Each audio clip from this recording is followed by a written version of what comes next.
Hello everyone, today I'm going to be ranking my favorite quest from least to best. So, without further ado, let's get straight into the video and make sure to click that like button and subscribe if you do enjoy. So taking our number 5 spot, we have Crescendo of the Blood Moon. I'm going to be honest with you, I haven't played Crescendo too much. It's mainly the reason that it's not on the Quest 2, even though I'm on the PSVR, I can't play it with most of my friends. So, it's going to be taking our number 5 spot. Let's give a couple more reasons though. The enemies, like the bats, are just so hard, and the whips are so difficult to use, it makes it almost impossible to complete this quest. I really do like in the quest how there are checkpoints, different than Golden Trophy and Rise of Jumbotron. This is great because you can actually come back and from right where you ended off. And that is Crescendo of the Blood Moon. Taking our number 4 spot, we have the Rise of Jumbotron. I mainly only played this quest for the weekly challenges, and I usually have some of my friends carry me. The reason I don't like it is I feel like it's a bit too difficult because you're having all these shots coming at you quickly. You don't know what's going on, you get confused, you get lost, and you can't really see what's going on too easily. So, Jumbotron is taking our number 4 spot. I really don't like Jumbotron, but it's got a cool concept to it. And I like how it came out before laser tag, giving the laser tag weapons a little bit like a preview of them. Okay, so I think we can all say Jumbotron is a fairly difficult quest. I mean, like, let's be honest, man. It's a really hard quest because you're having all of these projectiles being hit at you. Number 1, you cannot continue, and the quest is just a bit lengthy. So, Crescendo is taking our number 4 spot. But without further ado, let's get into our number 3 spot. We are having Crimson Cauldron. Now this quest is an amazing quest, but there are some little tempers with it.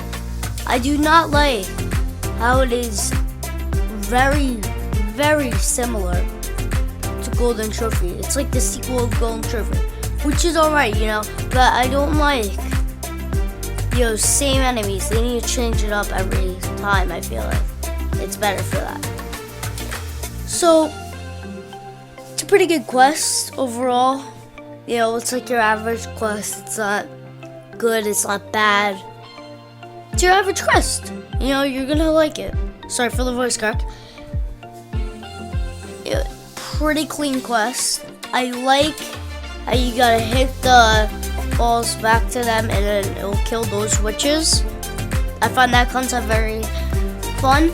It's not too difficult. The boss is pretty simple. And there's not much to say about it. Crimson Cauldron, solid quest. Next up, taking our number 2 spot. You know it. It's Golden Trophy. It's being played on the screen right now. We all love Golden Trophy, let's be honest. The rewards that you get from Golden Trophy, they're pretty sick. My friend literally mains all of the Archer stuff. Jeremy, if you're watching this video. But about Golden Trophy, as you can see on the video, it gets a bit hectic on Act 5, which is what we're watching right now. They make it a bit hectic, which is, good because it's supposed to be a team-based game, but it is difficult to solo. The boss is quite simple if you do double shield strategy. And what I didn't notice at first is that it was conveniently placed at the end for the 2 shields and the 3 bows. As if they were hinting at the double shield strategy. Like one of the Rec Room employees was like, hey, I found this cool strategy. Let's just spawn in these shields and make it work. And they just slapped it into the game. But other than that, Golden Trophy, it's a solid quest. It's definitely one of the better quests. The boss is really easy. Amazing rewards, which is why it's taking our number 2 spot. Next up on the list, we have, you guessed it, Isle of Lost Skulls. Taking our number 1 spot as going the best quest in history, just my opinion, is Isle of Lost Skulls. Hands down, the most fun quest, the most interesting quest, and best of all, the most fun quest. Let's be honest, we all love Isle of Lost Skulls. Just be honest with it, we do. I mean, the gun aspect of it is in no other quest but Rise of Jumbotron. It's not even that difficult. The boss isn't difficult at all, unless you're soloing. Like, if you have one person defending the boat and 2 people on the cannon, it is a breeze. And the rewards you get from it are just wonderful. The jugs and the beer bottles and the pans make it so fun. It's not that difficult. You don't have high-flying projectiles at you besides the bullets. And I'm gonna say, really solid quest. The best quest, in my opinion. So, it's taking our number 1 spot. And let's just talk about Isle for a bit. Isle of Lost Skulls has to be amazing. And I just have to thank Rec Room for putting it together so well. I really do honestly think that it is the best quest. And I've been playing it a lot recently. Actually, I've been playing Golden more than it. But every once in a while when I play it, I have the most time with my friends just like, hey, we lost our gold. And it has a lot of checkpoints. So like, every time you open a new door, you got a new checkpoint. You just click continue and they're there. My favorite part of it is right after high seas. Like, you cannot go wrong with Isle of Lost Skulls. Which is why it is taking the best quest in history. And let's see. You have the pirate set, number 1.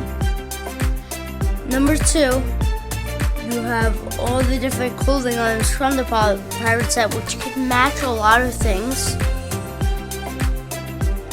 The ranking doesn't really matter because the clothing all looks good.